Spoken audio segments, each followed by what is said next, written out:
Hello, welcome back to the channel. Today I have a review for the brand new Netflix movie, The Kissing Booth 2.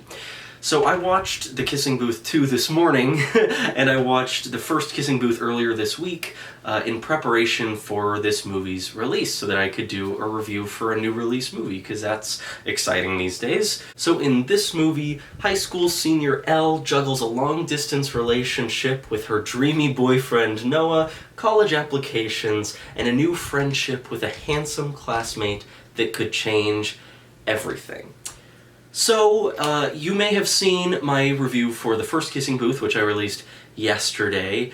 I did not have great things to say about that movie. I didn't like that movie, and it's not just because it wasn't made for me. I know it wasn't made for me, but I found a lot of things about that movie unsettling and problematic in ways that if a young person took the wrong messages from it, it could be kind of a harmful thing. Noah, I thought, was a creepy boyfriend character. I did not care for Noah at all.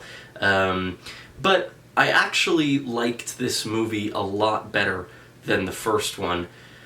Maybe part of that is because Noah's not in it as much. There is the new character named Marco, the new hot guy on campus. And, you know, this movie has a lot more going on than the first one. There's sort of three plots. There's the story between Elle and this new guy Marco, and the friendship and the flirtation that develops between them. Some drama between her and her best friend Lee. And also some drama between her and her long-distance boyfriend Noah.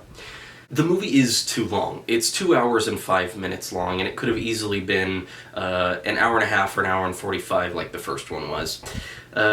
It just had a bit too much in it, and some of the things that happened could have happened much faster. I just don't think this movie has any business being 2 hours and 5 minutes long. Other than that, it really... It serves its purpose. You know, I talked in my first review about how I don't want to just trash on a movie that wasn't made for me, but that movie had some more fundamental flaws with its themes, its messages, and with its story this movie, the sequel, is nothing to get upset over, whereas the first movie had some bigger fundamental problems. I think that The Kissing Booth 2 is a pretty standard teen romance movie, whereas the first one was a borderline horror stalker movie. Joey King is an extremely talented young actor, and I think she's good in this movie. I thought she was good in the movie, the first movie. Joel Courtney, who plays Lee, I think is a talented young actor as well. I like him in these movies. Jacob Elordi, he plays Noah, and I think my problems with him lie in the writing more so than the performance. You know, the performance isn't... Everything about this movie does what it needs to do. I would compare it to a Disney Channel movie that has some swearing and some sexual content in it. It is rated TV-14. There is a very watered-down sex scene.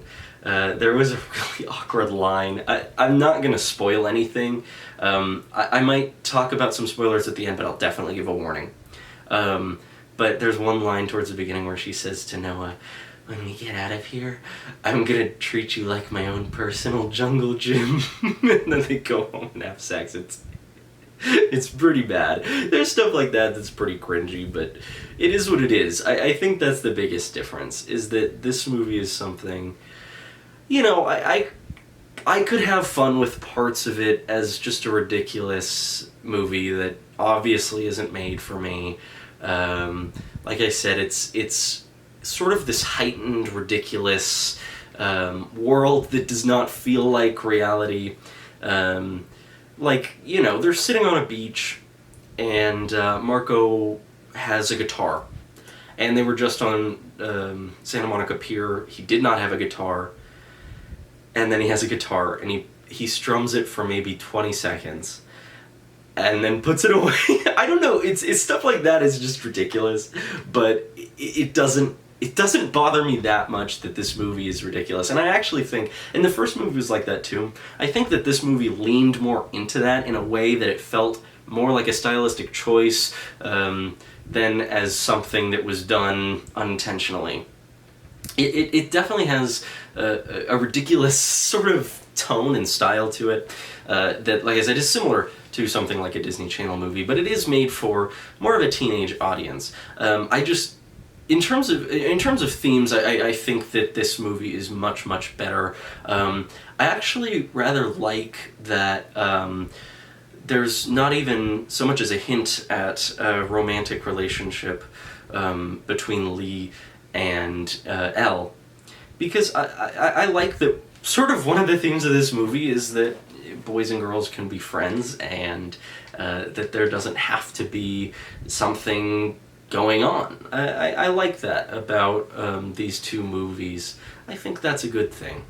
I also sort of liked the drama between Elle and her friend Lee in terms of needing to learn to give him some space now that he has a girlfriend and wants to spend more time with her. And in terms of her relationship with Marco and with Noah, I think that's the biggest flaw, because towards the end of the movie, things are going fine. It's just the ending. I did not like the ending. It has a very cliche ending, and it makes it feel like she didn't learn anything throughout the movie. But other than that, I'll leave the non-spoiler section there because I want to get into some details. So, if you liked the first movie, or if you like teen romance movies like this, it wouldn't hurt to check it out. There's really nothing wrong with it, the way there was with the first one. But if you don't think you'll like it, don't watch it. It's as simple as that, really. Now, I'm going to move into some spoilers, because there are some things I want to talk about. So, at the end of this movie, the ending is really what bugged me. She stays with Noah, again. And it just kind of feels like, okay. Not that I necessarily, needed her to end up with Marco. It's just, by doing that, sort of spending the movie questioning if they're going to stay together, and then they stay together, it just piles on to some of the things that are a little too similar to the first film, and makes it feel like she didn't go anywhere as a character. I do like, sort of the message of this movie, I think, is that you don't need to know who you want to be right now. You don't need to know what your future's going to hold. And, that's a much better message thematically than anything that the first movie had. It's pretty basic, but it's fine, She's applying to colleges and she has to answer, who do you want to be in 5 years? And she struggles with that question and learns she doesn't need to know. And that's fine. And like I mentioned earlier, she learns to give her best friend some space. She learns about communication. So the issue does lie with Noah and Marco. I think that the movie really could have benefited from spending more time with Noah and Elle, showing why she likes him in the first place. I feel like one of the biggest problems is, they spend a lot of time showing Lee and Elle's relationship, and you get why they're best friends. I think they do a good job with those two. When it comes to Noah, I just don't think there's nearly enough time dedicated to showing what she sees in him. And with Marco, there isn't much there in terms of things she needs to learn. It's just sort of another layer onto the will they, won't they, that doesn't do much thematically for the character in terms of her growth, because she doesn't experience much growth outside of her relationship with her friend, which I liked that part much better than the first movie, because in the first movie it was just about, I don't want you dating my brother, okay, you can date my brother. In this movie it's a lot more about communication and things like that.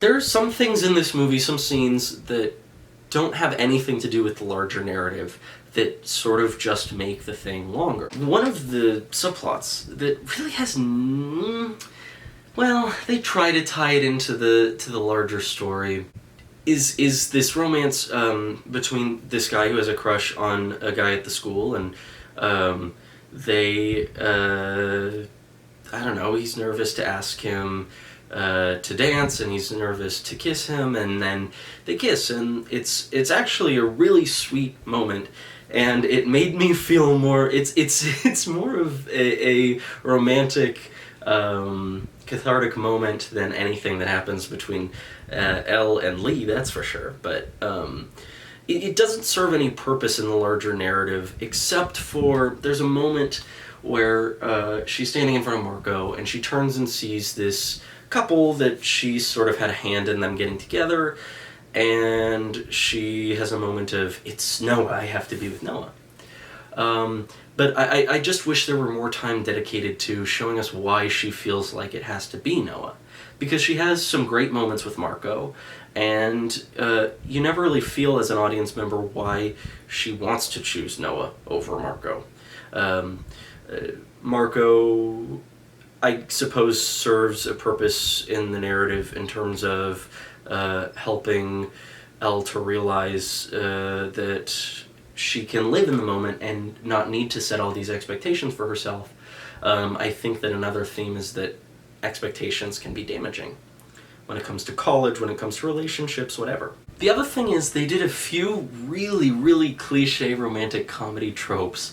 There's literally a chase to the airport in the last act, which is about as cliche as it gets.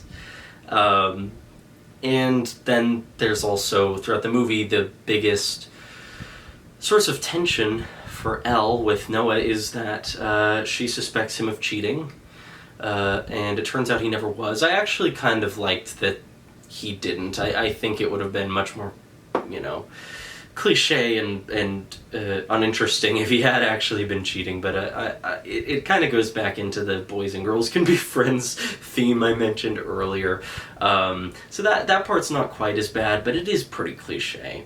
They may have been able to come up with maybe a little better way of having some conflict between them, but yeah, overall it's pretty inoffensive. I think that young people are going to really enjoy it, hopefully. I think that there are less dangerous themes. There's, like I said, it's inoffensive, unlike the first movie. So there's not much for somebody like me to complain about. I had fun with parts of it, I cringed at parts of it, but overall they do allude to a third film, and I'm gonna watch it. So, thanks for tuning in to this review. If you're new to the channel, please subscribe, leave a like. It would mean a lot to me. Hang in there. I'll see you in the next video, whether it's movie news or a review or whatever. Hang in there. Stay safe. Bye.